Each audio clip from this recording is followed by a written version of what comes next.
Hello lovely people and welcome back to my channel. This year I set my Goodreads challenge on 25 books. So far I've already read 17 books. So it's high time I update you. Last time I updated you I had read 6 books and was halfway through number 7. By now I finished that.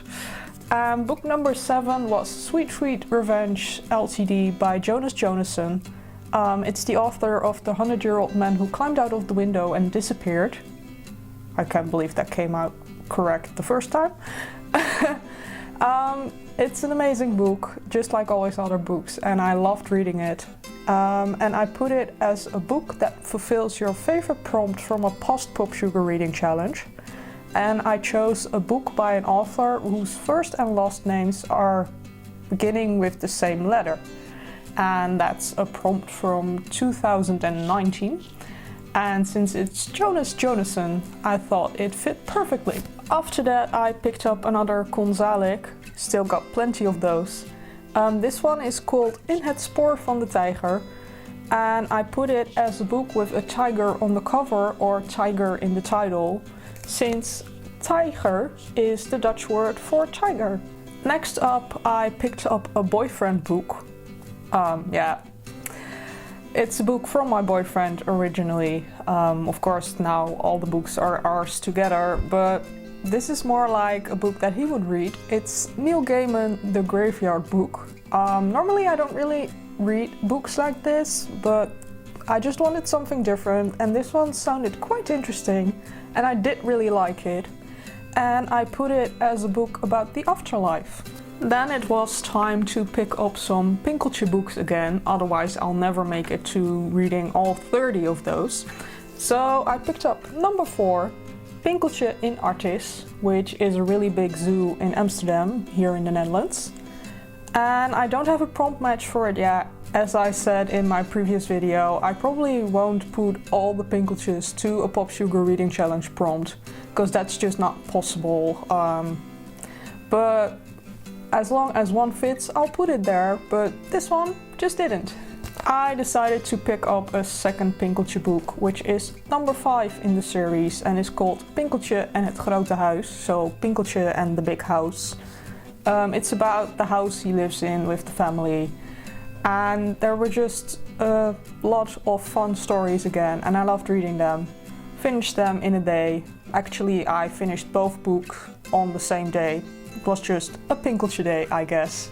No prompt match for this one either. Book number 12 was another Konsalik called The Woestijnkat, so the desert cat. It takes place in the desert mostly, so that's something to do with the title. I didn't find a prompt for this book either, so there's quite a few books that don't have a prompt yet, but that's okay, because even though there's like 50 POPSUGAR Challenge prompts, they just don't always work out, and I don't want to like force myself to read a book that would fit. I just want to read what I want to read. So that's what I did.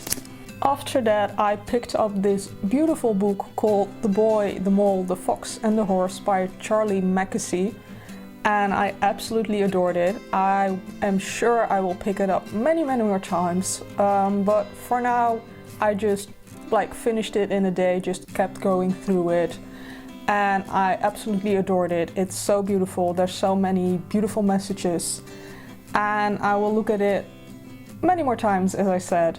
And I put this one as a book whose title begins with the last letter of your previous read, because this one starts with a T and the last one was De Woestijnkat, which ended with a T. Then I read a Dutch book called Tijger A by Clara Ascher-Pinkhoff. I've read a book by this author before called Danseres zonder benen. Dutch people who are watching this video might know that title, Danseres zonder benen, because it's quite a popular book and I think a lot of us read it in high school. This is another one. I didn't enjoy it as much as I did Danseres zonder benen, but that's okay. And I put this as a book that features 2 languages, because there's also some Hebrew in it. Then, for I think the first time ever, I read an ebook. Normally this doesn't happen because I just don't like ebooks. I want like a paper version. But this book was for free on Amazon Kindle, and it is based on Pride and Prejudice, one of my favorite Jane Austen books. I could say one of my favorite books. And it's called Engaging Mr. Darcy by Rachel John, and as it says in the subtitle, an Austen-inspired romantic comedy. It definitely was that. It was really fun to read. You still got like the general story of Pride and Prejudice, but then turned into, well, modern day life. So there's phones, there's laptops, they have different jobs, all that. And it was a really fun read. I almost finished it in one night, but decided I needed some sleep as well. So finished it the next day, and I put it as a book featuring a party. We're almost there. I know I read a lot of books the past few weeks. In March alone I read 10 books, and February were like 7 books. So lots of reading has been done.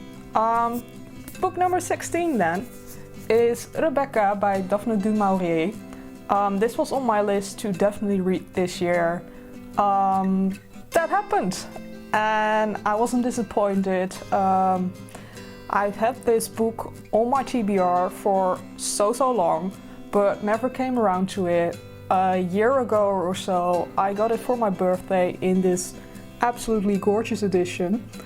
And I finally read it, and it was an amazing book. I absolutely loved it. I finished it quite quickly because I just had to know what was gonna happen next. And I think I will definitely read this classic again. Maybe not this year already, but in 2 years' time or so. And I put it as a book about a secret, because if you know, you know. After reading Rebecca, I thought I should pick up an easier book, but decided on Room instead by Emma Donoghue.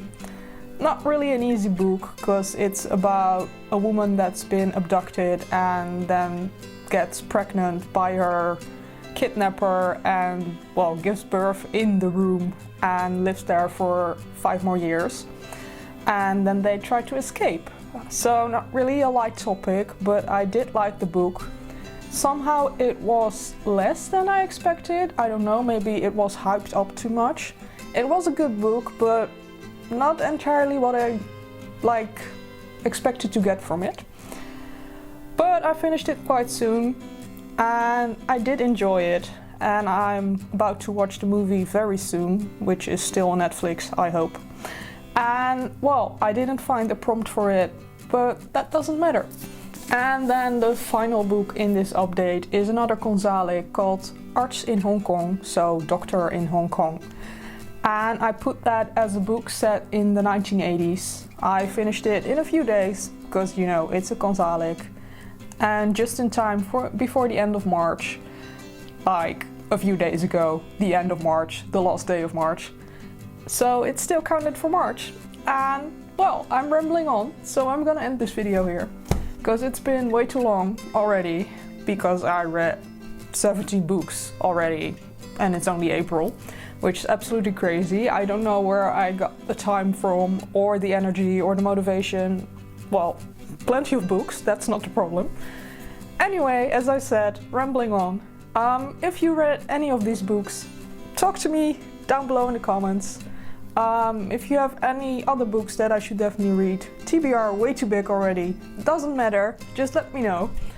And, well, if you like this video, give it a thumbs up, subscribe down below if you haven't already, and then I'll see you in the next one, next Friday. Bye!